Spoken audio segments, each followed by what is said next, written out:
Oke, kita ketemu lagi teman-teman. Kita live lagi ya setiap hari Senin jam 8 malam. Halo semuanya ya teman-teman, bagaimana kabar teman-teman semuanya setelah selesai PPS? Mungkin dari Anda semua ada sebagian yang sudah bisa tidur nyenyak ya. Setelah akhirnya sudah ikut PPS, sudah ikut TA kemarin, sekarang PPS sudah selesai, mungkin Anda sudah bisa tidur nyenyak ya. Karena akhirnya sudah lega, semua sudah dilapor semua, dan kedepannya Anda mau jadi wajib pajak yang jujur lah, gitu ceritanya, ya kan?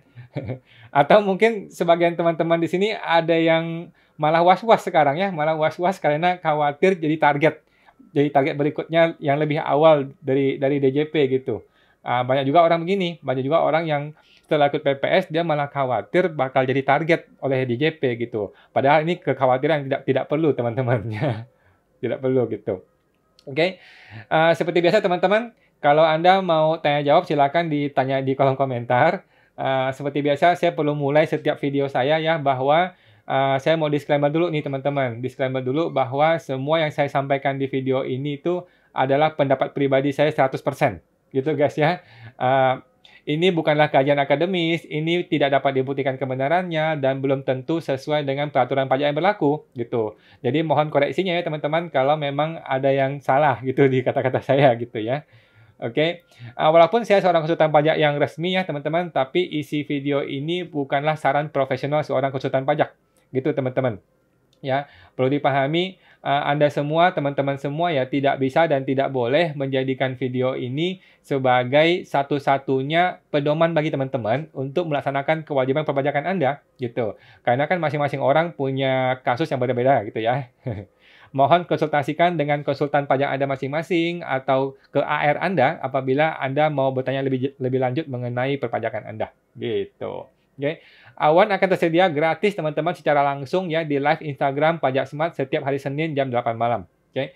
Bagi teman-teman yang mau konsultasi khusus dengan saya bisa menghubungi di www.ta2022.com. Oke. www.ta2022.com. Masih ada websitenya. Oke. Itu teman-teman. Kalau ada yang mau bertanya, silakan di kolom komentar ya. Saya akan berusaha menjawab kalau ada yang mau bertanya. Oke. Ibu Vanessa Maria. Selamat malam, Pak. Kalau biaya pameran untuk ruangan itu objek PPh 23 atau objek sewa 4 ayat 2. Biaya pameran untuk ruangan. Pameran untuk ruangan ya. Kita lihat invoice-nya. Invoice dari si yang pemilik gedungnya, apakah di invoice-nya tertulis biaya sewa. Kalau dia bilang biaya sewa, maka ini objek PPh 4 ayat 2. Tapi kalau dia bilang ini jasa, atau ini semacam maintenance, atau semacam service charge, maka itu PPh 23. Gitu, Bu. Lebih aman sih PPh final, beres ya. PPh final 10% memang agak mahal sedikit, tapi beres, selesai urusannya. Lebih gampang gitu daripada PPh 23. Gitu sih, Bu. Saran saya begitu ya, Bu Vanessa. Coba ditanyain ke yang punya gedung bagaimana invoice-nya dari sananya. Oke. Kalau ada pertanyaan silakan lagi teman-teman. Ibu Ufmut, malam Kak. Kalau saya ada ruko mau disewakan, apa aja pajaknya ya? Oke. Gimana pelaporannya dan tarifnya berapa? Thanks Kak. Oke, jadi gini Bu, kalau punya ruko disewakan, maka hanya ada satu pajak, yaitu namanya PPh final, PPh 4 ayat 2. PPh final itu 10%. 10% nilainya dari nilai sewanya. Contoh nilai sewanya 10 juta, maka 1 juta untuk bayar pajak, Ibu terima uang 9 juta. Gitu, Bu. Itu doang sih. Nah, sekarang ada namanya cara potong, ada cara lapor ya. Kalau penyewanya, orang yang menyewa nih, orang yang menempati gedung itu, ruko itu, kalau penyewanya itu adalah perusahaan, maka perusahaan inilah yang wajib memotong 10% ini. Dia memotong dan dia bantu bayarkan ke negara.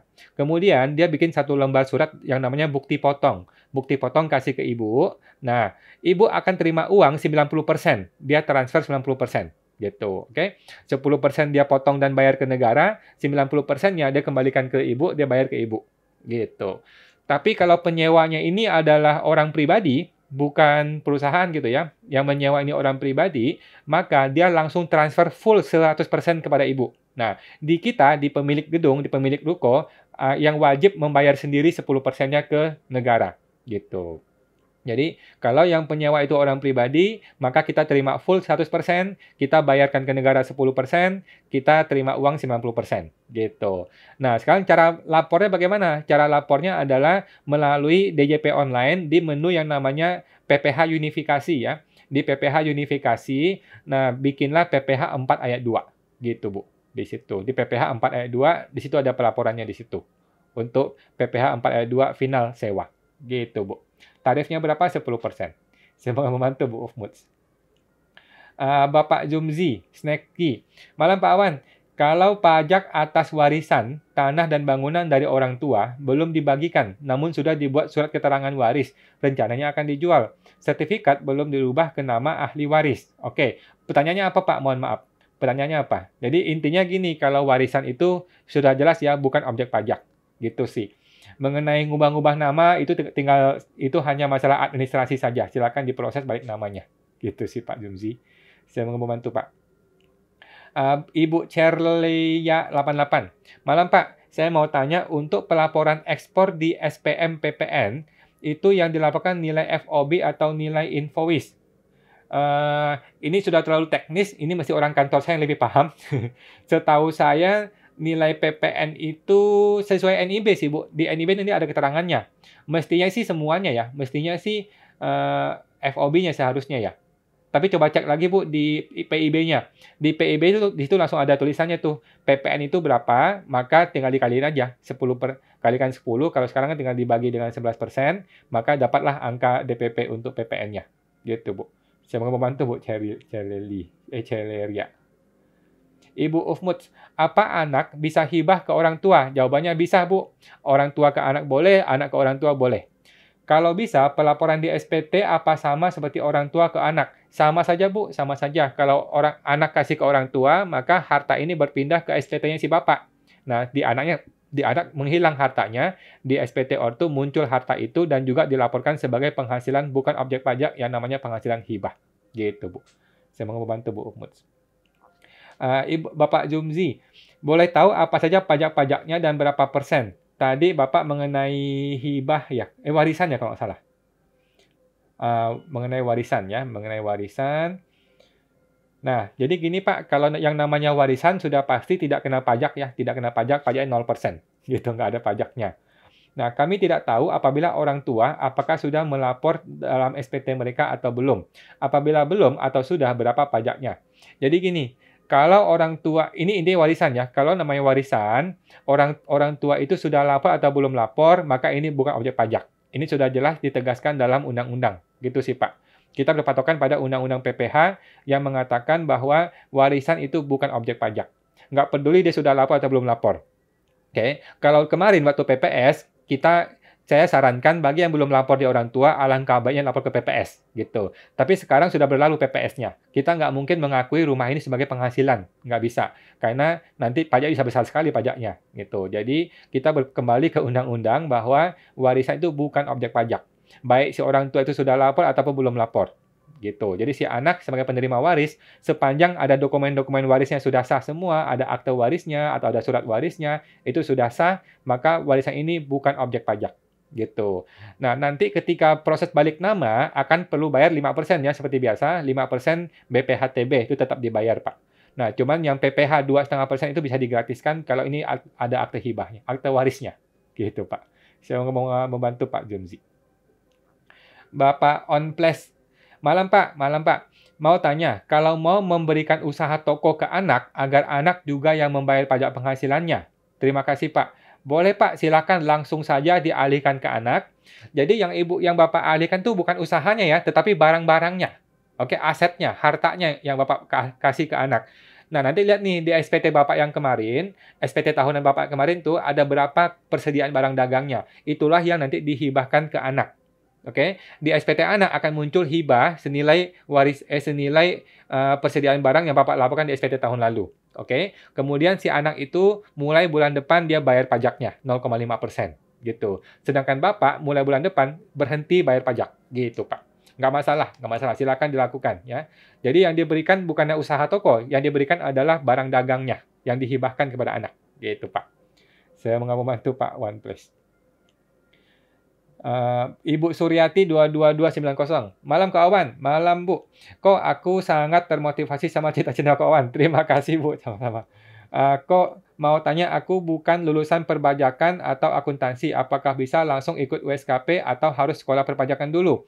Nah, kalau jawabannya apakah bisa atau tidak bisa? Bisa Bu. Bebas, silahkan saja mau langsung USKP. Tetapi nanti nggak nyambung. Nanti Ibu bakal nggak lulus ujiannya. Jadi alangkah baiknya Ibu belajar dulu akunting pajak. Nah, belajarnya itu bisa lewat brevet, bisa gratis ya, bisa gratis di unif.mekari.com. Oke, bisa masuk ke website yang namanya unif.mekari.com. Di situ bisa belajar akuntansi dan pajak gratis, Bu. Di situ lebih bagus daripada brevet. Gitu. Jadi daripada bayar brevet mahal-mahal, mending langsung ke unif.mekari.com. Di situ belajar pajak akuntansi.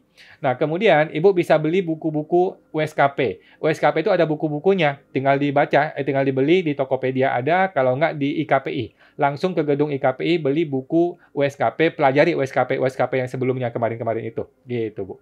Tinggal dipelajari, kalau sudah yakin, sudah merasa cukup gitu, boleh ikut USKP-nya. Karena kan sayang, kalau sekarang Ibu ikut, Ibu nggak ngerti. Belum ngerti perpajakannya, nanti malah nggak paham, nggak lulus, kan sayang. Buang-buang duit. Gitu, Bu. Semoga membantu, Bu Suryati. Bapak Zumzi. Lalu, apabila sudah terjual dan uang dibagikan kepada masing-masing ahli waris, apakah kena pajak? Nah, jawabannya tidak, Pak. Yang namanya warisan, sepanjang warisan ini sah ya, sah ada akte warisnya atau ada surat warisnya, maka ini sudah bukan objek pajak. Setelah terjual barangnya, uang itu silakan dibagi ke masing-masing ahli waris, itu sudah tidak kena pajak. Gitu. Nah, kalau kena pajak, kalau kena berapa pajaknya? Tidak, Pak, tidak. Intinya warisan itu bukan objek pajak. Gitu, Pak. Semoga membantu Pak Jumzi. Bapak Ian Saras, malam kok, mau tanya. Kalau PT, apakah ada minimal labanya? Tidak ada minimal laba, Pak. PT itu boleh untung kecil, boleh untung gede, boleh rugi, boleh bangkrut juga bebas. Jadi silakan ikutilah kondisi sebenarnya. Kita tidak perlu men-setting gitu. Jadi banyak orang berusaha men-setting PT-nya supaya melakukan sebuah level tertentu dengan tujuan menghindari pemeriksaan pajak. Padahal salah gitu. Yang benar adalah ikuti kondisi sebenarnya gitu, Pak. Kemudian, kalau labanya kecil, apakah ada angsuran PPh 25 tahun berikutnya? Jawabannya ada tetap, Pak. Selama dia ada laba, maka tahun berikutnya tetap ada PPh 25 bulanannya. Gitu sih, Pak. Biasanya gitu. Dan PPh 25 itu sebenarnya bagus. PPh 25 itu adalah untuk membantu kita supaya nggak berat bebannya. Nanti tiba-tiba di akhir tahun, di awal tahun, bayar pajak kan mahal. Nah, mending dicicil per bulan, itu lebih baik. Gitu, Pak Ian. Semoga membantu, Pak. Bapak Sugilo, malam kawan, malam Ko Sugi. Mau tanya kabar PPN final belum turun ya PMK-nya? Jadi PPN final sudah turun beberapa ya Pak. Jadi PPN final itu kan untuk jenis barang tertentu, jenis usaha tertentu, dan apa tuh namanya volume tertentu gitu ya. Jadi nggak sembarangan. Beberapa sudah keluar, contohnya pajak kripto. Pajak kripto itu kan bentuknya PPN final, itu sudah keluar gitu. Asuransi juga PPN final sudah keluar gitu. Tetapi untuk beberapa jenis tertentu yang contohnya pedagang tanah abang, pedagang baju, pedagang elektronik, spare part itu belum keluar gitu Pak. Kita masih menunggu ya. Saya rasa sih nggak lama lagi akan keluar lah PPN-PPN itu. Gitu. Memang kita mesti sabar menunggu ya, karena kemarin PPS masih full sekali, mereka sibuk. Nah, sekarang saya rasa DJP sudah agak longgang waktunya. Mudah-mudahan segera PPN final keluar. Kalau memang usahanya Bapak bisa qualified, maka langsung pakai saja, Pak.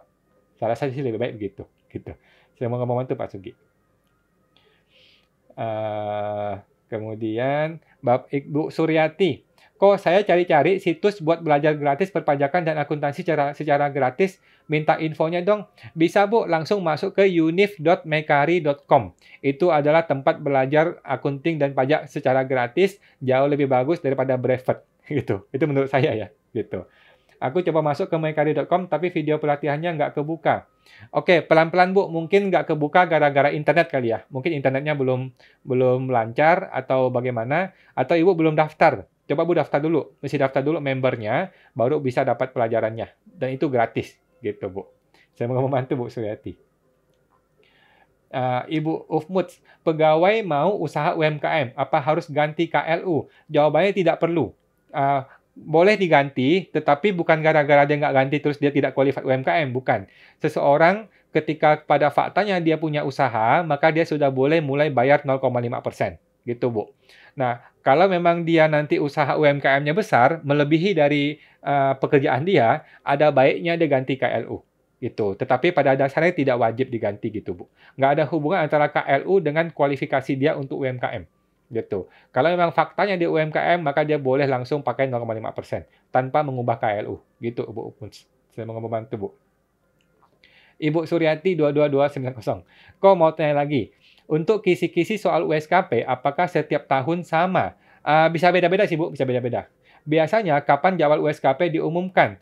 Nah, kalau Ibu mau USKP ya, masuk ke USKP ya. Tinggal cek ke internet USKP ya. Ada di kp3skp.ol.id. Oke. Di kp3skp.ol.id itu akan ada ujian tanggal 7 Agustus bulan depan, Bu. Bulan depan tanggal 7 Agustus akan ada USKP dan pendaftarannya dimulai hari ini, tanggal 4. Hari ini sampai tanggal 10 Juli dibuka pendaftaran USKP. Nah, ujiannya tanggal 7 Agustus. Gitu. Silakan, Bu, kalau mau ya. Nah, kalau mau silakan ke kp3skp.ol.id. Nah, pertanyaan Ibu adalah biasanya jadwal USKP kapan? Nah, sekarang sudah diumumkan tuh. Hari ini mulai pembukaan sampai tanggal 10 Juli, ujiannya tanggal 7 Agustus. Gitu. Silakan kalau mau ikut, Bu Suryati. Mbak Ibu Cerdi Mariani. Kok Awan, tabungan bank ada yang bundel, di mana dapat bunga dan cashback. Cashback ini di SPT sebagai apa ya? Kena pajak kah? Oke, jadi cashback ini Bu akan langsung masuk ke rekening kan? Nah, yang Ibu laporkan di SPT adalah rekeningnya dong. Rekening yang dilaporkan di SPT, ya kan? Nah, penghasilannya Ibu laporkan di mana? Penghasilan cashback-nya ini Ibu laporkan di bagian penghasilan lain-lain. Oke, penghasilan lain-lain kalau SPT 7070 yang polos bisa dilaporkan di lampiran 2 kalau nggak salah ya. Di paling bawah, bagian paling bawah ada penghasilan lainnya. Nah, terus nomor 6 ada penghasilan lain-lainnya. Nah, di situ masukkan Bu angkanya. Nanti angka ini akan otomatis lari ke halaman induk. Nah, ketika lari ke halaman induk, dia akan langsung terhitung sesuai dengan PTKP, kemudian apakah dia lebih atau kurang. Kalau dia lebih dari PTKP, maka muncul pajaknya. Tinggal dibayar saja selesai. Gitu, Bu. Nggak masalah gitu ya. Semoga membantu, Bu Cerdi. Ibu Komala, hibah dari suami ke istri apa bisa? Jawabannya bisa, Bu. Bebas saja kalau suami istri. Kenapa? Karena suami istri ada dianggap satu kesatuan di pajak ya. Walaupun dia pisah harta, tetap dia satu kesatuan secara pajak. Gitu, Bu. Semoga membantu, Bu Komala. Ibu Suryati, malam kok. Menurut Bapak, bagaimana cara perhitungan PPN yang benar dan dasar perhitungannya dari mana supaya kita tahu kalau hitungan PPN kita benar? PPN itu paling gampang, Bu. PPN itu adalah PPN jual kurang PPN beli. Selesai. Gitu, Bu. Jadi paling gampangnya PPN itu hitungnya PPN out kurang PPN in. Atau istilahnya PPN jual kurang PPN beli. Atau istilahnya PK kurang PM. Gitu, pajak keluaran kurang pajak masukan. Sesimpel itu, gampang sekali, Bu. Mau tahu benar atau nggak benar, tinggal buka di aplikasi e-fakturnya aja. Nah, di situ kan kelihatan tuh berapa penjualannya Ibu dan berapa pembeliannya. Jadi tinggal terhitung secara otomatis PPN-nya sih. Nggak masalah sih, Bu. Kalau nanti ada masalah-masalah seperti beberapa PPN masukan tidak dikreditkan atau seharusnya tidak boleh dikreditkan, itu hanya masalah teknis saja. Itu wajar lah kalau sekali-sekali salah gitu, nggak apa-apa, Bu. Gitu. Semoga membantu, Bu Sudati. Ibu Komala, hibah suami ke istri apakah kena pajak? Tidak, Bu, tidak. Hibah suami istri tidak kena pajak. Bebas saja, karena dianggap satu kesatuan. Semoga membantu, Bu. Bapak Wiyanto. Malam, Pak. Malam, Pak. Mau tanya, bila kita jualan di Shopee, kalau mau bikin PKP, itu cara pelaporan pajaknya gimana? Terus PPN gimana bayarnya? Apakah harga jual kita tambahkan PPN lagi? Saya beli barang juga udah kena PPN. Oke, jadi gini Pak. Langkah pertama adalah Bapak perlu ketemu konsultan pajak. Karena pembicaraan kita 1-2 menit ini nggak akan cukup. Oke, jadi yang pertama adalah Bapak bikin PKP dulu. Setelah bikin PKP, maka Bapak akan mulai ada mekanisme PK kurang PM. Oke, pajak keluaran kurang pajak pembelian. Oke, nah semua pajak pembelian Bapak sudah harus minta faktur pajak. Itu satu. Oke, semua pembelian harus minta faktur pajak. Oke, berarti kan Bapak sudah ada PPN masukan. Nah, sekarang semua penjualannya Bapak itu sudah ada PPN-nya sebenarnya selama ini, ya kan? Semua penjualan Bapak sudah ada PPN-nya, cuman sekarang perlu dipisahkan yang mana harga barang, mana PPN. Oke, yang mana harga barang, mana PPN-nya. PPN-nya 11%, gitu. Nah, pemisahan ini Bapak boleh lakukan dengan cara pajak digunggung. Nah, bagaimana mekanismenya? Ini perlu ketemu konsultan pajak. Oke, intinya sih Bapak nggak usah khawatir, harusnya usaha Bapak akan berjalan seperti biasa. Cuman sekarang agak repot sedikit, mesti bikin e-fakturnya, mesti laporan PPN tiap bulan, dan mesti bayar PPN-nya. Gitu doang sih, Pak. Tapi pada prinsipnya bisnis Bapak tidak akan berubah. Gitu. Yang penting adalah PPN masukannya itu semua ada ya, Pak. Semua pembelian harus ada PPN-nya, itu wajib. Kalau Bapak ada pembelian yang non PPN, ini perlu ketemu konsultan pajak. Gimana cara ngaturnya? Gitu, Pak. Semoga membantu Pak Wianto. Bapak Riki Chandra. Kok ada teman nggak pernah lapor SPT? Kemarin tanggal 30 baru lapor SPT 19, 20, dan 21 sebagai karyawan swasta dan juga UMKM. Jadi pajak final tahun 19 dan 2020 perlu dibayarkan nggak ya? Dia juga sudah PPS. Oke, jawabannya perlu dibayarkan Pak. Kan dia sudah lapor tuh. Di dalam laporan itu kan ada pajak bulanannya kan, pajak bulanan UMKM-nya kan, sudah ditulis kan, maka perlu dibayar. Gitu Pak. Perlu ya, perlu dibayar. Semoga membantu Pak Riki. Walaupun dia sudah ikut PPS, tetapi SPT dia itu masih belum lengkap. Dia masih belum bayar, Pak. Harus dibayar PPN UMKM-nya ya, PPH UMKM-nya. Semoga membantu Pak Riki. Ibu Ufmut, Kak, untuk pajak membangun sendiri, itu bayarnya kemana ya? Dan harus mengurus di mana? Oke, pajak membangun sendiri, Ibu bayarnya itu setahu saya nih ya, ke KPP tempat dibangunnya itu. Bukan ke KPP domisili kita, tetapi ke KPP tempat membangunnya itu, lokasi pembangunan itu di KPP di mana. Nah, bayarkan ke situ dengan NPWP 000. Setahu saya begitu ya. Nah, dan harus mengurus di mana? Seperti biasa aja, Bu. Seperti biasa, bikin e-billing, terus dibayar, kemudian dilaporkan di SPT tahunan. Gitu, Bu. Cuman pembayarannya itu ke KPP tempat lokasi usahanya. Setahu saya begitu, lokasi pembangunannya. Gitu. Untuk lebih detail mungkin boleh tanya ke AR-nya atau ke konsultan pajaknya, Bu. Karena ini terlalu teknis, orang kantor saya biasa yang ngurusin. Saya mau membantu, Bu Ufmut. Ibu atau Bapak IGP Felix. Pak Felix, selamat malam, Pak. Malam, Pak Felix. Teman saya minggu lalu disuruh ikut PPS sama AR. Teman saya bertanya, bisa betulkan SPT atau tidak? Kata AR-nya tidak bisa. Padahal mobilnya itu perolehan tahun 2018. Cuma terpotong, Pak ya. Oh, cuma lupa lapor SPT. Apakah PPS-nya bisa direvisi, tapi sudah bayar PPS-nya? Oke, jadi gini Pak Felix, kita perlu pahami dulu bahwa orang itu boleh memilih SPT pembetulan dan boleh memilih PPS. Itu sudah clear ya. Jadi mohon maaf, AR-nya itu salah. Saya mesti ngomong ya, bahwa AR-nya salah ngomong, atau mungkin dia ngomongnya betul tapi kita salah tangkap, mungkin juga begitu ya. Jadi belum tentu AR yang salah. Mungkin AR yang ngomongnya kurang pas sehingga kita salah tangkap juga bisa. Oke. Intinya orang boleh milih pembetulan dan boleh milih PPS. Oke. Nah, sekarang Bapak sudah ikuti PPS ya kan? Sudah mengikuti PPS, maka sudah terlanjur, Pak. Lupakan pembetulan. Selesai sudah PPS-nya, gitu. Jadi sudah ikut PPS, sudah dibayar, sudah dilapor, selesai. Sudah nggak usah mikirin pembetulan lagi. Gitu, Pak.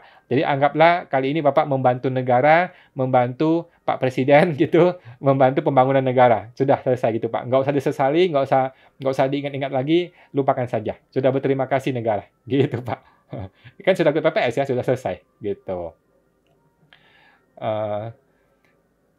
Pertanyaan Bapak kan nanti, apakah PPS-nya bisa direvisi? Jawabannya bisa, tapi repot, Pak. Repot. PPS sulit sekali direvisi, lagi pula sudah nggak ada menunya sekarang. Di DJP Online sudah tidak ada menu PPS. Jadi mau revisinya gimana? Semoga membantu, Pak. Kemudian lanjut. Nah, Bapak OnePlus, thank you Pak. Di SPT saya nggak ada pelaporan jumlah barang. Apa bisa ambil dari uang yang sudah dilapor? Boleh Pak, boleh. Silakan saja. Silakan ya. Untuk uang tunai yang sudah ada, tinggal di-convert, diganti jadi barang dagang. Silakan Pak. Tinggal diatur saja. Coba membantu Pak OnePlus. Bapak Avan Adams. Bapak, malam kok. Rumah saya atas nama saya, NPWP. Kakak saya, ibu saya tidak punya NPWP karena ibu rumah tangga. Apakah pelaporan rumah kami di SPT bisa dilakukan dengan cara saya dan kakak saya masing-masing? Mohon maaf Pak, terpotong. Oke, boleh Pak, boleh. Jadi kalau rumah itu atas nama Bapak, adik, dan ibu, maka Bapak laporkan sepertiga, kakak laporkan sepertiga. Gitu. Kalau Bapak mau laporkan di Bapak 50%, di adik 50% juga boleh, silakan. Nggak ada masalah.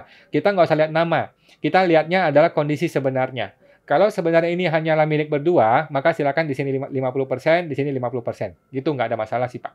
Gitu. Tapi kalau ini milik bertiga, maka alangkah baiknya dilapor masing-masing sepertiga, sepertiga, sepertiga. Gitu, Pak. Semoga membantu, Pak. Ibu Erna Wang. Pak, orang tua punya rumah, tapi nggak punya NPWP. Misal mau jual atau mau hibah ke anak, gimana solusinya? Oke, nggak punya NPWP ya. Solusinya gini, si orang tua harus lapor dulu, bikin NPWP dulu, kemudian dia lapor SPT mengakui rumah ini, artinya dia juga bayar pajak ya. Artinya si orang tua ini bikin NPWP, buat SPT, bayar pajaknya, barulah harta ini sah menjadi milik dia, harta ini boleh dia kasih ke anaknya. Itu cara pertama. Cara kedua adalah langsung harta ini dilaporkan di SPT anak, sebagai miliknya anak, sebagai penghasilannya anak, dan si anak perlu bayar pajak. Gitu, Bu. Semoga membantu ya, Bu. Mau dilapor di orang tua boleh, lapor di anak boleh. Yang penting pajak dibayar. Ini masih diakui sebagai penghasilan, langsung dibayar pajaknya. Gitu, Bu Ena. Semoga membantu, Bu. Bapak OnePlus. Tapi Pak, di SPT saya nggak ada pelaporan aset barang. Apa bisa diambil dari uang cash saja? Boleh Pak, boleh silakan diatur begitu Pak OnePlus. Nah, Ibu Maria 88. Ada warisan dari Bapak meninggal 2018. Sudah ikut TA1, tapi belum dimasukkan ke SPT tahunan 5 anak ahli waris. Sebaiknya dimasukkan di SPT 21 atau 22. Oh, bebas saja Bu, mau di SPT 21 boleh, mau di SPT 22 boleh. Intinya ini barang warisan, ini bukan objek pajak. Selama ini nggak ada potensi pajak, orang pajak juga agak malas ya, gitu. Pokoknya kalau nggak ada potensi pajak, silakan diatur saja. Mau ke SPT 21 bagus, mau ke SPT 22 juga boleh, gitu. Intinya ini barang bukan objek pajak, tidak kena pajak lagi, gitu Bu Maria. Semoga membantu Bu. Bapak Evan Adams, melaporkan nilai rumah dibagi 2 berdasarkan nilai AJB rumah. Boleh, boleh Pak. Kalau ini 3 nama tetapi hanya 2 orang melakui, boleh. Ini di sini 50%, di sini 50%. Boleh Pak, silakan aja. Dan ingat ya, harus cocok dengan penghasilannya ya. Gitu. Lapor harta harus cocok dengan penghasilannya. Semoga membantu Pak Evan Adams. Bapak Avan Adams, ibu saya kan ibu rumah tangga yang mana memenuhi syarat objektif dan subjektif untuk jadi WP, sehingga tidak perlu lapor SPT. Oke, kalau ibunya bapak ini punya NPWP, maka dia perlu lapor sepertiga bagiannya. Kalau dia nggak punya, maka boleh dilapor ke bapak 50 bagian dan 50 bagian di adik. Gitu sih Pak. Silakan diatur aja. Intinya barang ini perlu dilapor di SPT seseorang. Gitu. Dan dibayar pajaknya, kalau memang belum dilapor selama ini. Gitu Pak. Saya mau membantu Pak Evan Adam. Bapak Evan, tidak memenuhi syarat ya. Si ibu kan ibu rumah tangga gitu ya. Ya Pak. Oke. Bapak Ian Saras, apabila laba perusahaan tahun ini kecil, pas-pasan untuk operasional, bolehkah ambil dividen dari laba ditahan tahun-tahun sebelumnya? Oh, jawabannya boleh Pak, silakan. Dividen adalah diambil dari laba ditahan secara keseluruhan. Gitu, boleh saja, boleh saja. Karena katanya tahun ini bagi dividen sudah tidak kena pajak lagi. Betul Pak, betul. Jadi bagi dividen, kalau uangnya diinvestasikan selama 3 tahun berturut-turut, maka dia tidak kena pajak lagi. Pajak 0%. Oke. Tetapi kalau uang itu dipakai untuk biaya hidup, maka itu tetap kena pajak 10%. Itu Pak ya, ingat ya. Jadi kalau mau ambil dividen tidak kena pajak, dividen itu harus diinvestasikan selama 3 tahun berturut-turut. Dan harus dilapor setiap awal tahun ya. Setiap awal tahun dilapor 1 kali, 2 kali, 3 kali. Gitu Pak ya, ingat ya. Investasi harus selama 3 tahun berturut-turut dan dilapor 3 tahun berturut-turut. Oke. Apa yang dimaksud dengan investasi? Yang dimaksud dengan investasi untuk dividen adalah pertama, taruh di tabungan, taruh deposito, taruh di SBN, taruh di beli properti, beli tanah, beli rumah gitu, taruh di saham sebuah perusahaan, beliin saham di BEJ, semuanya bisa. Intinya jangan sampai ini dipakai buat biaya hidup. Itu aja intinya Pak. Itu. Semoga membantu Pak Ian Saras. Ibu Melia. Ibu saya punya NPWP karena harus punya NPWP pada saat beli rumah 2 tahun yang lalu. Oke. Tidak pernah lapor SPT karena tidak punya penghasilan. Apakah harus lapor SPT atau biarkan saja? Oke. Pertama adalah dia harus lapor SPT, Bu. Yang namanya orang punya NPWP tetap harus lapor SPT walaupun nihil isinya ya. Tetap harus lapor SPT. Kecuali NPWP sudah nihil, sudah NE, sorry ya. Kalau NPWP sudah NE, non efektif, maka tidak perlu lagi lapor SPT tahunan. Tetapi selama NPWP-nya masih aktif dan belum NE, maka dia perlu lapor SPT tahunan setiap tahun. Oke, walaupun nihil isinya ya. Yang kedua, saya bingung, kok dia bisa beli rumah kalau dia tidak punya penghasilan? Nah, di sini nanti bisa bisa bahaya, Bu. Kalau dia bisa beli rumah, berarti dia punya penghasilan atau dia punya uang. Nah, dari mana uangnya? Kalau uang itu berasal dari penghasilan, maka ada baiknya dia perlu lapor SPT dan bayar pajak penghasilannya. Gitu, Bu Meli. Semoga membantu, Bu. Kemudian Bapak Zumzi, Pak maaf tanya lagi, saya baca mengenai warisan yang belum dimasukkan SPT oleh orang tua, waris kena 30% atas warisan tersebut. Apa hanya untuk menakut-nakuti saja sebelum PPS atau bagaimana yang sebenarnya? Jadi gini Pak, kalau lagi masa-masa PPS nih, kalau lagi di masa PPS kemarin, saya akan sarankan untuk dilaporkan saja di PPS supaya aman beres nggak ada masalah. Gitu. Tetapi kalau setelah PPS, sekarang ini kan sudah nggak ada PPS nih. Nah, kita harus kembali ke undang-undang yang biasa. Di undang-undang yang biasa dikatakan bahwa warisan itu bukan objek pajak. Gitu, Pak. Jadi nggak ada masalah. Gitu. Warisan itu bukan objek pajak menurut undang-undang. Gitu. Jadi nggak usah khawatir. Nah, yang tadi Bapak baca-baca itu coba nanti dikasih tahu Pak, itu di berita yang mana gitu. Itu apakah ada undang-undangnya atau cuman pendapat orang saja. Kalau cuma pendapat orang saja, ya lupakan saja gitu Pak. Semoga membantu Pak. Kemudian Bapak Sada Shop. Malam kawan, malam kok. Kalau untuk UMKM bayar 0,5% hanya berlaku untuk 7 tahun. Setelahnya pembayaran pajaknya berapa? Nah, setelah 7 tahun maka berlaku undang-undang yang biasa, yaitu pajak progresif Pak. Progresif itu yang orang pribadi itu 5%, 15%, 25%, 30%, 35%. Itu, jadi progresif itu ya. Untuk orang pribadi. Kalau untuk badan, kembali ke pajak biasa yang 22%. Gitu Pak. Itu. Tapi kan dalam perhitungannya nanti ada istilah PTKP lagi, ada istilah yang lain lagi gitu, Pak. Tapi intinya adalah kembali ke pajak progresif, pajak yang biasa, yang normal. Gitu, Pak. Saya mau membantu Pak Sada. Ibu Anggi Agustina. Kok kalau pribadi usaha pembukuan mau ke UMKM bisa kok? Wah, saya sih nggak pernah ya dari pembukuan pindah ke pencatatan ya. Mestinya bisa sih, Bu. Mestinya bisa. Mestinya bisa. Coba tanya AR-nya, Bu ya. Coba tanya AR-nya. Saya belum pernah pembukuan terus pindah ke UMKM. Gitu. Mestinya bisa sih. Mestinya bisa. Coba tanya ke AR-nya, Bu ya, biar konfirmasi, biar nggak salah. Mestinya sih bisa, nggak ada masalah. Kalau badan nggak bisa ya. Kalau badan yang awalnya sudah memilih untuk pakai PPh biasa, terus mau kembali ke UMKM itu tidak bisa. Kalau badan nggak bisa. Kalau orang pribadi setahu saya masih bisa deh kalau berubah ke UMKM-nya. Coba cek lagi ke AR-nya, Bu, supaya nggak salah, Bu Anggi. Saya mau membantu, Bu. Bapak Ali Kucing. Pak, baiknya ikut pas final apa pembetulan SPT karena nggak ikut PPS? Saran saya sih, Pak, pas final itu udah paling benar.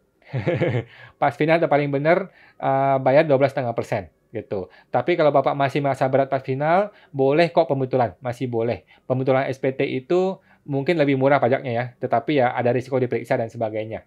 Gitu. Tergantung budget sih, Pak. Kalau budgetnya ada, mending pas final selesai urusannya. Tapi kalau budget terlalu berat, ya boleh pembetulan SPT. Nggak ada masalah sih, bebas saja. Gitu, Pak. Semoga membantu Pak Ali. Oke. Ibu Devia Kristiana. PPS apakah ada pembetulan? Berlaku sampai kapan? Nah, saya mau bacakan nanti nih Bu mengenai PPS pembetulan ya. Jadi kemarin ada SE, ada surat edaran nomor 17 tahun 2022, dikatakan di situ PPS itu bisa diminta untuk pembetulan dan bisa untuk pembatalan.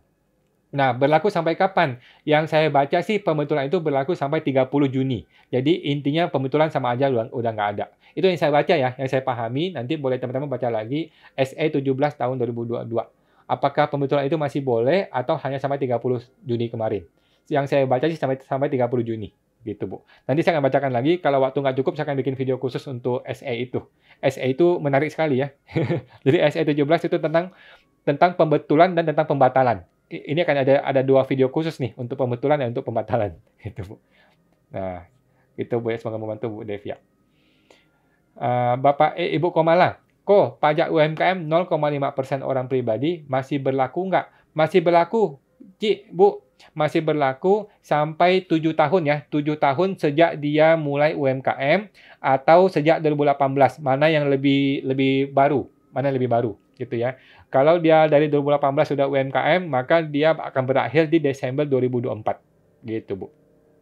Semoga membantu Bu Kamala. Ibu titik Lucy. Malam Pak, mau tanya, kalau kita pakai jasa ekspedisi, tapi sama vendor tidak terbitkan faktur pajak, jadi kita tidak potong PPh 23-nya Pak. Apa ada sanksi kitanya Pak, karena kita tidak potong PPh 23?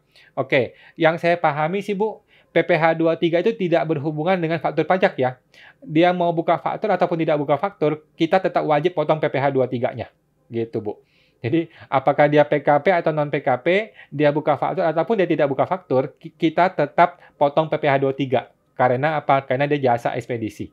Gitu, Bu. Karena sifatnya jasa. Kita tetap potong PPh 23. Walaupun dia tidak buka faktur pajak. Gitu sih, Bu. Nah, kalau Ibu tidak potong, maka Ibu boleh gross up. Sekarang Ibu boleh melakukan pembetulan SPT 23 di masa tersebut, Ibu potong. Ibu gross up, gitu. 2% bayar sendiri. Nanti akan ada dendanya, gitu. Kalau Ibu nggak potong-potong terus, nanti ketika pemeriksaan ditemukan, maka disuruh bayar PPh 23 plus denda. Jadi kalau nggak salah bayar 4% deh. Jadi kena denda 100%. Jadi bayar 4%. Gitu, Bu.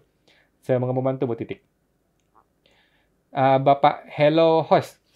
Malam, Pak. Apa semua penjualan yang melalui marketplace terus harus ada PPN masukan dan PPN keluaran walaupun omset di bawah 4,8 M? Oke. Jadi kalau omset di bawah 4,8 M, Pak, maka tidak peduli PPN, tidak ada PPN. Nggak usah ngurusin PPN. Gitu, Pak. Jadi untuk orang-orang yang omset di bawah 4,8 M, mau dijual di marketplace atau dimanapun, itu sudah nggak penting PPN. Tidak peduli PPN. Ada ya oke, kalau nggak ada nggak apa-apa. Gitu, Pak. Nggak usah khawatir buat orang yang di bawah 4,8. Gitu, Pak. Saya mau membantu Pak Hello. Bapak Agustinus Regar. Saya seorang pekerja swasta. Udah dipotong pajak setiap bulan. AR-nya tetap suruh untuk ikut PPS. Cuman saya tetap ikut pembetulan SPT. Bagus, Pak. Bagus. Nggak ada masalah.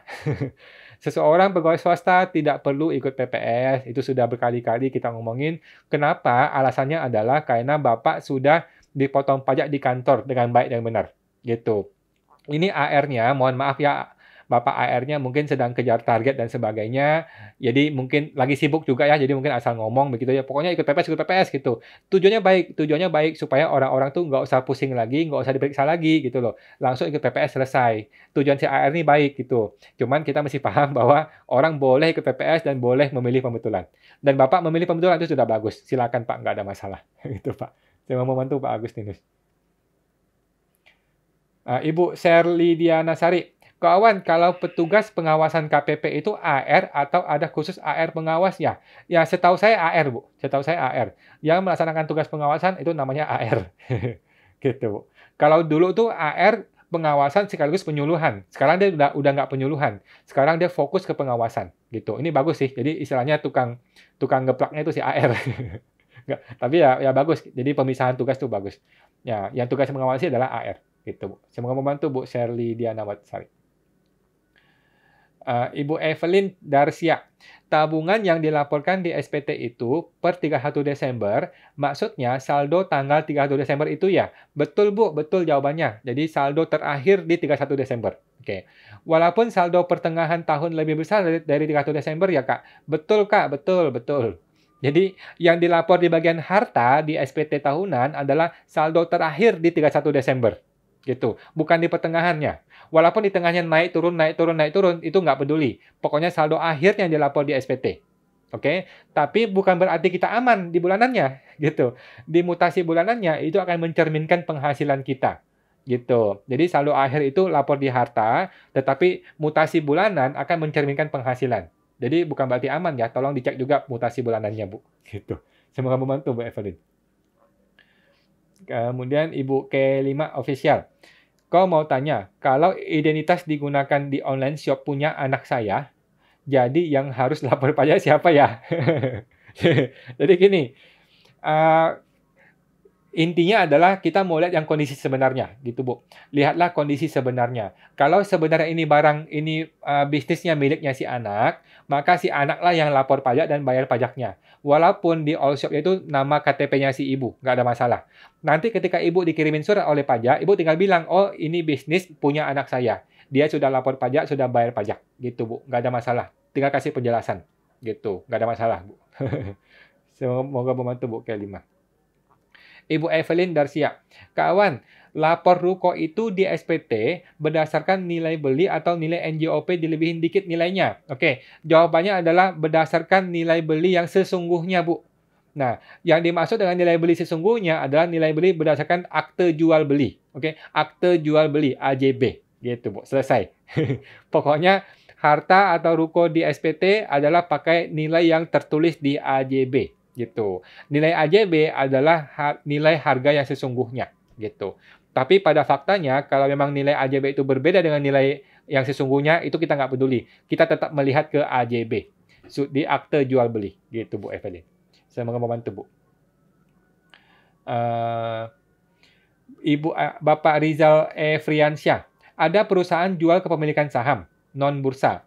Kalau suatu saat saham tersebut dijual dan ada capital gain, itu termasuk penghasilan apa ya? Pajaknya bagaimana? Oke, itu boleh dimasukin ke penghasilan lain-lainnya gitu, Pak. Ada satu bagian di lampiran 2 di SPTOP itu penghasilan lainnya. Lapor ke situ aja, beres. Gitu. Nanti pajak gimana? Nah, penghasilan ini akan lari ke halaman induk, tak akan terhitung tuh PTKP-nya berapa, PKP-nya berapa, terus terhitung pajaknya, apakah ada kredit pajak. Kalau ada kredit pajak nanti dikreditkan dulu, maka hasil akhirnya itu adalah pajak yang perlu dibayar, gitu, Pak. Nah, menggunakan pajak apa? Menggunakan pajak progresif, gitu, Pak. Yang 5, 15, 25, 30, gitu, Pak. Semoga membantu, Pak Rizal. Bapak Jonathan Susanto 8. Malam kawan, malam kok. Saya penjual di Tokopedia sejak Maret 2021. Apakah dikenakan PPh final? Oke, jawabannya iya, Pak. Iya. Jadi kalau Anda adalah pedagang, maka Bapak kena PPh final biasa, 0,5%. Kemudian, kalau telat bayar sejak tahun 2021, berapa persen denda per bulan kalau telat bayar? Nah, dendanya itu sekitar 2% per bulan, gitu, Pak. Dikalikan aja berapa bulan. Jadi kalau bulan Maret 2021 kan sekarang sudah bulan Juli, mungkin sudah 16 bulan ya. 16 bulan kalikan 2%, kalikan dengan nilai pajak itu. Gitu, Pak. Nggak ada masalah sih, tinggal bayar aja nanti. Gitu sih. Sebenarnya sih bukan 2%, sebenarnya sekitar 1,5%. Jadi angka bunga itu berubah-ubah setiap bulan. Gitu, Pak. Ya kira-kira 1,5 sampai 2% lah. Gitu. Per bulan. Semoga membantu, Pak Jonathan. Ibu Anggi Agustina. Kok penjualan rumah di luar negeri kena pajak lagi kah? Jawabannya kena, Bu. Kena. Itu kena pajak normal menggunakan nilai capital gain. Contoh, dulu beli rumah nilainya 1M. Sekarang dijual 1,5M. Maka 500 juta ini adalah penghasilan dari luar negeri. Masukkan ke halaman induk sebagai penghasilan luar negeri. Kemudian dipotong-potong-potong. Ada nilai pajaknya berapa, tinggal dibayar. Gitu, Bu.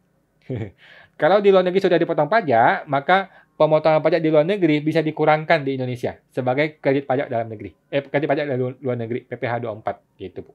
Boleh, silakan. Bu Anggi. Bapak JN Santoso. Syaratnya bagaimana seseorang sudah NE? Maksud Bapak mau mengajukan NE ya? Nah, kalau mau mengajukan NE, tinggal datang ke kantor pajak, isi satu formulir permohonan NE. Gitu, permohonan non efektif. Tadi dijelaskan kenapa alasannya. Nah, alasannya mungkin saya sudah tidak bekerja, saya ibu rumah tangga atau apa gitu alasannya. Silakan.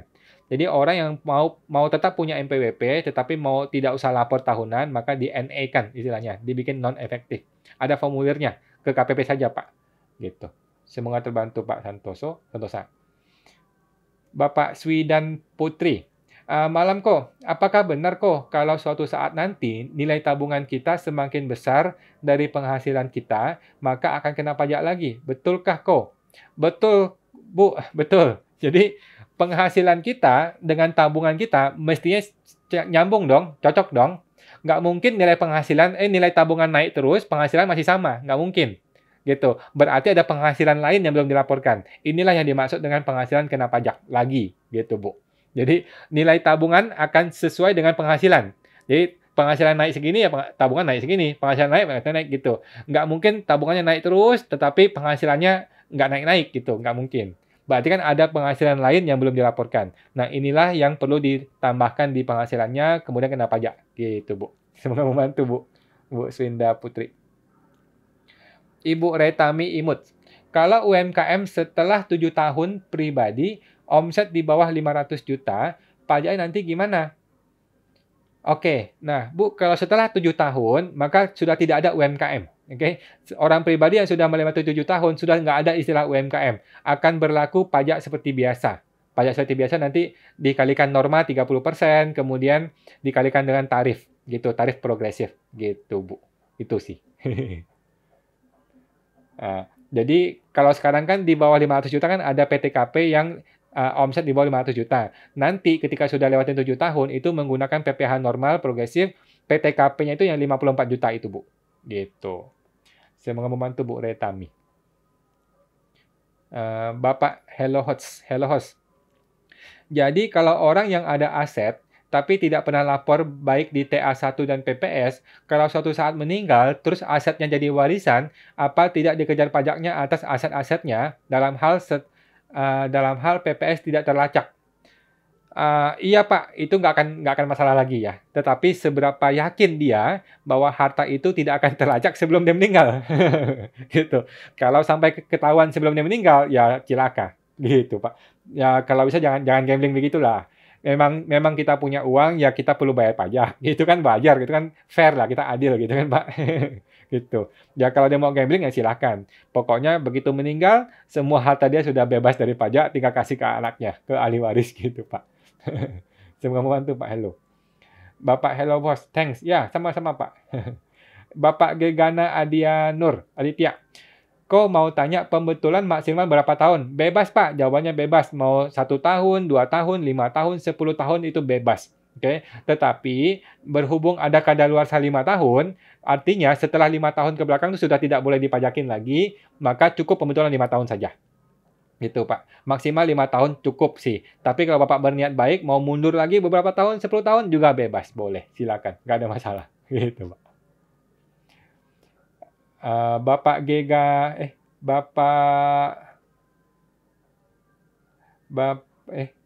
sorry. Bapak Swidan Putri. Ibu Swidan Putri. Pas final itu dari kapan sampai kapan kok? Kriterianya siapa saja? Jadi pas final itu adalah untuk melaporkan harta yang belum terlapor di TA. Di TA yang 2015. Oke. Jadi pas final itu adalah untuk harta tahun 1985 sampai 2015. Oke. 1985 sampai 2015. Harta itu setelah dilapor ke TA, masih ada yang dia belum laporkan. Nah, maka dia boleh ikut ke pas final sepanjang dia belum diperiksa pajak. Gitu. Itu kriterianya ya. Nah, tarifnya adalah 12,5% kalau dia UMKM. Nah, kalau dia bukan UMKM itu 30%, pasti orang nggak mau ikut. Gitu. Semoga membantu Pak Ibu Swidan Putri. Ibu Retami Imut. Kalau kemarin kita dihimbau PPS atas modal disetor, ODPT gitu Bu ya. Padahal modal itu tidak ada dana sebenarnya, hanya untuk akta perusahaan. Kalau kemarin ikut PPS bayarnya banyak, apakah bisa pembetulan saja? Bisa Bu, bisa. Boleh. Silakan mau pembetulan boleh, mau PPS boleh, nggak ada masalah. Tapi kalau itu modal yang belum disetor, harusnya nggak ada pajaknya. Karena kan Ibu laporkan harta, Ibu juga laporkan hutang di bawahnya.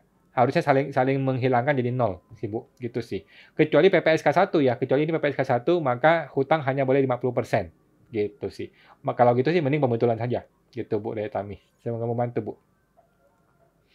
Ibu Komala, kok kami perusahaan IO, ada biaya ongkos angkut barang, apa itu dikenakan PPh 23? Sebaiknya kenakan Bu, sebaiknya dikenakan ya. Karena yang begini-begini nih ketika pemeriksaan pasti dikenain PPh 23. Gitu. Jadi ada baiknya Ibu tetap kenakan PPh 23 atau PPh 21. Kalau pihak vendor tidak mau dikenakan, maka Ibu yang gross up. Gross up Ibu bayarkan PPh 23-nya. Gitu sih, Bu. Saran saya begitu. Karena yang begini-gini begitu pemeriksaan pasti ditemukan, gitu. Tapi kalau Ibu nggak mau bayar sekarang, tunggu pemeriksaan juga boleh. Biarkanlah ini jadi temuan di pemeriksaan, nanti ketika diperiksa, ketemu, dibayar, ya sudah. Gitu. Boleh gitu juga sih, Bu. Semoga membantu, Bu Komala. Ibu Komala, kalau PT kami sudah PKP, tapi omset setahun nggak sampai 4,8 M, apakah bisa pakai 0,5%? Jawabannya bisa, Bu. Bisa. Jadi, PKP itu adalah sehubungan dengan PPN, sedangkan 0,5% adalah sehubungan dengan omset. Gitu. Kalau omset masih di bawah 4,8, maka tetap boleh pakai 0,5%, walaupun dia seorang PKP. Gitu, nggak ada masalah. Gitu. Kalau di atas 4,8, maka dia wajib PKP dan sudah tidak bisa pakai 0,5%. Gitu, Bu Komala. Semoga membantu, Bu. Ibu Titik Lucy. Satu lagi kok, untuk kode 05 atas jasa ekspedisi, itu pajak masukannya apa bisa dikreditkan ya kok? Jawabannya tidak bisa. Terima kasih atas jawabannya ya. Jadi gini Ibu, kalau Ibu dalam posisi sebagai si forwardernya, jadi kalau Ibu Titik adalah forwardernya, Ibu kan buka faktur nih 05, 05, 05 gitu kan, maka semua PPN masukannya Ibu tidak bisa dikreditkan. Paham ya Bu ya? Jadi Ibu sebagai forwarder yang membuka faktur 05, maka semua faktur pajak masukan yang Ibu terima dari orang lain itu tidak bisa dikreditkan. Itu satu. Tetapi kalau Ibu adalah perusahaan biasa yang menerima faktur pajak forwarder, itu boleh dikreditkan PPN masukan dari forwarder ini. Gitu sih Bu. Semoga membantu Bu Titik. Ibu Jo Stevina. Setelah ikut PPS, apakah penghasilan 2021 boleh dibetulkan tanpa koreksi harta PPS? Karena kan harta PPS harus masuk ke 2022. Boleh, Bu, silakan. Jadi siapapun boleh membetulkan SPT 2021, mau betulkan penghasilan boleh, mau betulkan harta boleh. Tapi harta PPS tetap tidak masuk ke SPT 21 ya. Ingat, harta PPS semua dilapor di SPT 2022. Gitu, Bu. Saya mau ngomong tuh, Bu Josephine. Ibu Evelyn Darsia, makasih kawan, makasih Kak, Kak sama-sama. Bapak Hello Boss, Hello Host. Kalau karyawan swasta, kalau pemotongan PPh 21 tidak full gitu ya, setengah gitu ya. Terus ada uang yang lebih beli aset, apa karyawan itu harus ikut PPS sewaktu ada PPS? Betul Pak. Nah yang begini nih, karyawan swasta tetapi hanya dipotong sebagian. Ada penghasilan yang tidak dipotong pajak, tetapi harta ini berubah, penghasilan ini berubah jadi harta dong. Nah, maka itu objek PPS. Itu betul, Pak. Nah, tapi PPS sudah lewat, jadi gimana, Pak? Nah, solusinya gampang, pembetulan SPT mundur. Nggak ada masalah, Pak. Silakan. Jadi, dia tidak ikut PPS, tetapi dia punya penghasilan dan punya harta yang belum dilaporkan di SPT, maka dia boleh pembetulan SPT. Silakan saja. Nggak ada masalah, Pak. Gitu. Tinggal bayar pajaknya ya, tapi ya. Saya mau membantu, Pak. Ibu Komala, kan tarif progresif PPh 21 ada perubahan. Apa saya harus update ISPT? Untuk 2022 diupdate ya Bu ya. Untuk mulai Januari 2022 sudah menggunakan tarif yang baru. Untuk 2020 ke bawah masih tarif yang lama. Gitu. Silakan diubah kalau untuk 2022 gitu, Bu. Kalau 2021 ke bawah masih tarif yang lama yang 50 juta. Untuk yang 2022 sudah pakai 60 juta yang 5%. Gitu Bu Komala. Semoga membantu Bu. Ibu Evelyn, makasih banyak kawan, the best. Terima kasih Kak Ibu Evelyn. Bapak Beruntung 8, warisan yang belum terbagi, apakah boleh dilaporkan dalam pas final? Boleh Pak, silahkan. Silahkan Pak, bagus sekali kalau Bapak mau lapor ya. Kan sebenarnya kan warisan itu kan bukan objek pajak ya, tetapi kalau Bapak berniat baik, bagus. Atau nunggu saat harta warisan terbagi. Sementara warisan bukan objek pajak, gimana dong? Kalau saya sih Pak, saran saya sih yang namanya warisan itu bukan objek pajak. Tidak perlu masuk ke pas final. Gitu sih, nggak perlu sih. Gitu. Nah, tetapi beda cerita kalau orang ini ikut TA ya. Kalau dia ikut TA, sedangkan warisannya itu adalah tahun 2015 ke bawah, maka ini objek TA. Artinya ini objek pas final. Gitu. Nah, solusinya adalah jangan dibagi sebelum 2015. Dibagilah di tahun ini, tahun 2022. Gitu, Pak. Jadi warisannya dibagi di tahun 2022 sehingga ini clear, bukan objek pas final, bukan objek PPS. Ini adalah penghasilan 2022 yang bukan objek pajak. Gitu Pak Beruntung. Semoga terbantu Pak. Bapak Feli 43. Kalau saya beli tanah tahun 2010, tahun ini mau dijual, laba dari penjualan tanah itu apa kena pajak lagi? Selain pajak penjual yang dikenakan di notaris, harus bayar pajak apa lagi? Oke, jawabannya tidak perlu bayar pajak lagi, Pak. Jadi ketika kita jual tanah atau properti, maka sudah bayar 2,5% PPh final selesai. Oke. Nah, pertanyaannya, apakah tanah ini sudah Bapak laporkan di SPT sebelumnya? Kalau ini belum, maka ini adalah objek pas final atau objek PPS. Gitu. Silakan boleh pembetulan SPT, boleh ikut pas final atau ya pembetulan SPT atau pas final sih. Tinggal pilih dua itu. Gitu. Kalau ini barang belum dilapor di SPT sebelumnya, gitu. Masalah penjualannya itu sudah aman. Masalah jualnya sudah aman karena sudah bayar PPh final 2,5%. Sekarang masalah belinya nih, ketika beli apakah sudah lapor atau belum? Gitu Pak Feli. Semoga terbantu Pak. Ibu Lili Karyadi, koreksi Pak, capital gain bursa nggak kena pajak lagi karena saat jual saham sudah kena pajak final. Betul Bu, mohon maaf kalau saya salah ya. Jadi capital gain untuk bursa yang saham itu memang tidak kena pajak lagi karena sudah PPh final semua. Oke, kalau bursa saham Indonesia ya, Kalau bursa saham luar negeri tetap kena seperti biasa. Gitu Bu Lili. Semoga membantu Bu Lili. Terima kasih Bu. Bapak Jalan Cikutra. Selamat malam kawan, sehat selalu. Terima kasih. Sama-sama Pak Jalan Cikutra, sehat selalu. Hello Pak, hello host. Kalau bunga atas tabungan luar negeri, tapi kecil di bawah PTKP, gimana cara laporan di SPT? Oke, gampang Pak. Tinggal lapor di SPT di bagian penghasilan yang lain-lainnya ya. Penghasilan lainnya dilapor aja. Anggaplah contohnya 40 juta gitu ya. Laporkanlah 40 juta ini di penghasilan lainnya. Nanti di bagian halaman induk akan masuk angka itu. Dan kemudian akan terhitung dan tetap nihil. Tetap nol. Nggak ada masalah Pak. Gitu.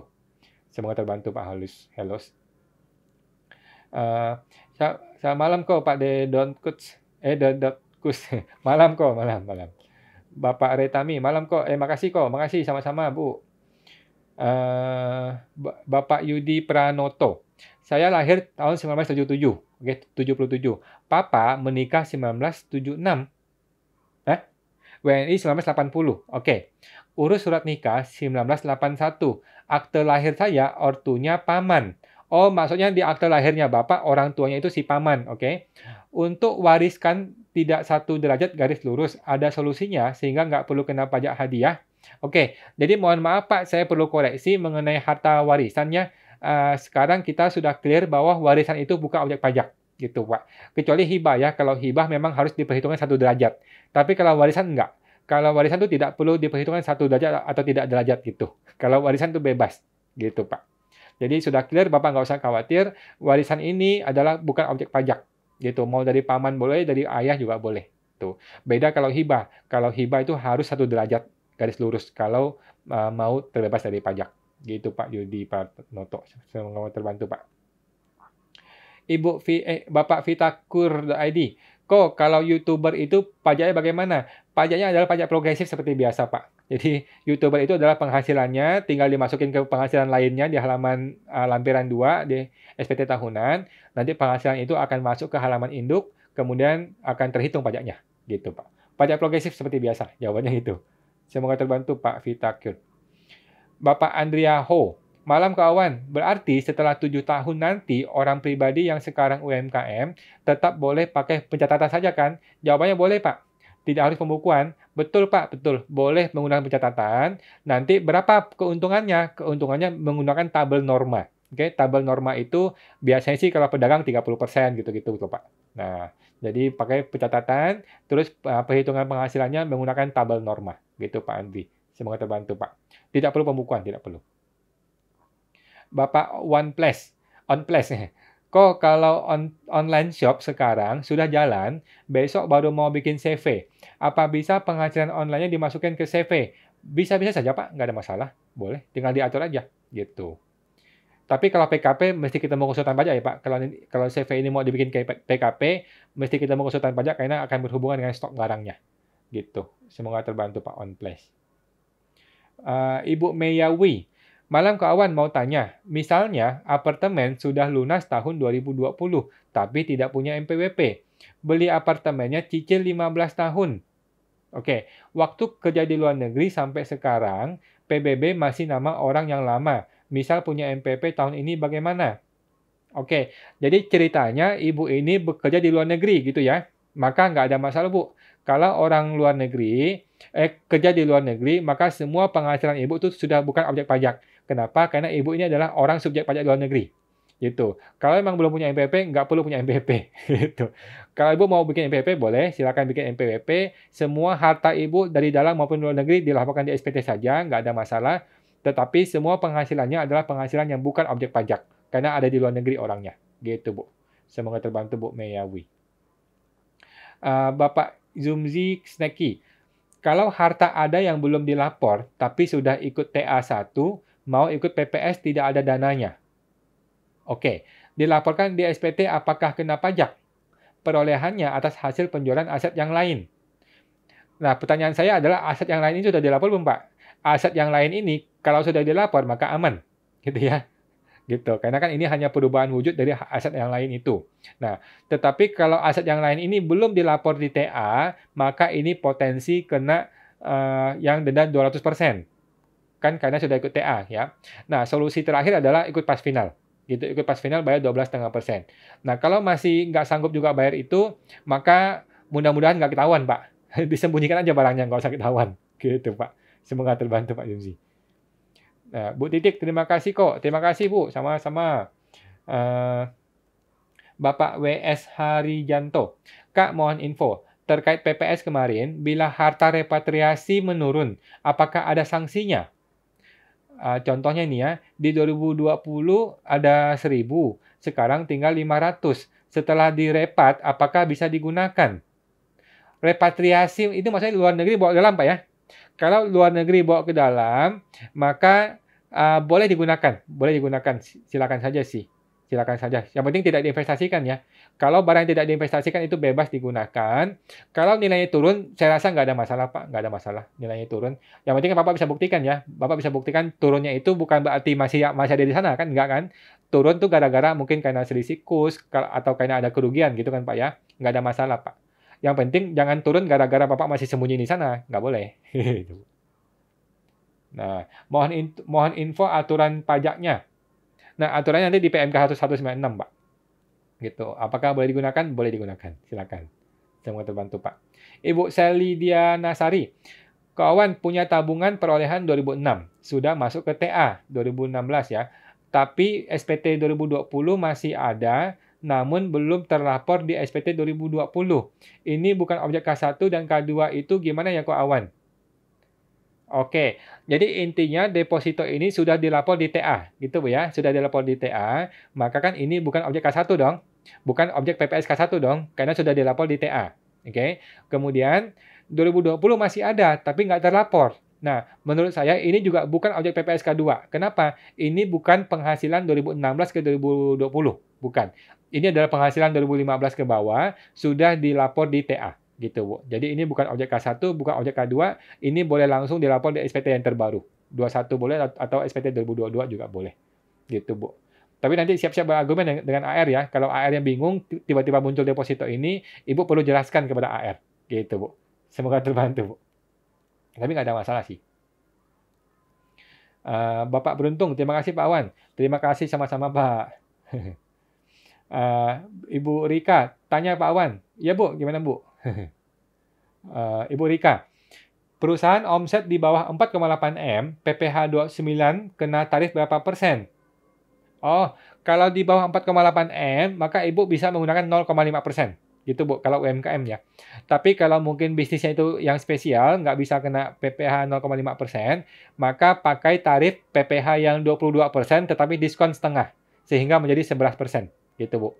Oke, jadi PPh badan yang di bawah 4,8 M, kalau dia menggunakan PPh biasa, maka 22% dapat diskon setengah, jadi 11%. Gitu, Bu.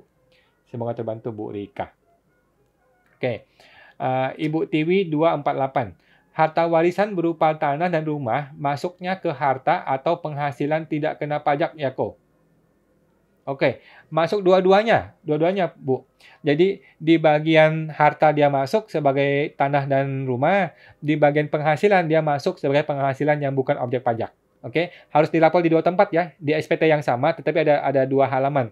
Di halaman harta dia masuk, di halaman penghasilan juga dia masuk sebagai penghasilan yang bukan objek pajak. Oke, kalau penghasilan kan nggak ada keterangan detail rumahnya, kali di harga masih bisa dikasih keterangan. Iya, memang ada keterangan, Bu. Jadi di bagian penghasilan, di bagian bukan objek pajak, masukin angkanya. Memang nggak ada keterangan sih. Nanti ketika AR mengkonfirmasi, maka kasih tahu ke AR-nya bahwa itu adalah warisan atas tanah yang itu tuh, ditunjuk barangnya. Gitu, Bu. Semoga terbantu, Ibu Tiwi. Oke, nah lanjut. Yang terakhir ya, Bapak Ibu, sudah jam 9. Nah, Bapak Jalan Cikutra. Kalau kita kena SP2DK, apakah kita harus pembetulan? SP2DK apakah harus pembetulan? Enggak juga, Pak. Tergantung masalahnya di mana. Oke. Terus pembetulan tuh berarti kita harus bayar kekurangan PPh plus denda ya? Enggak juga, Pak.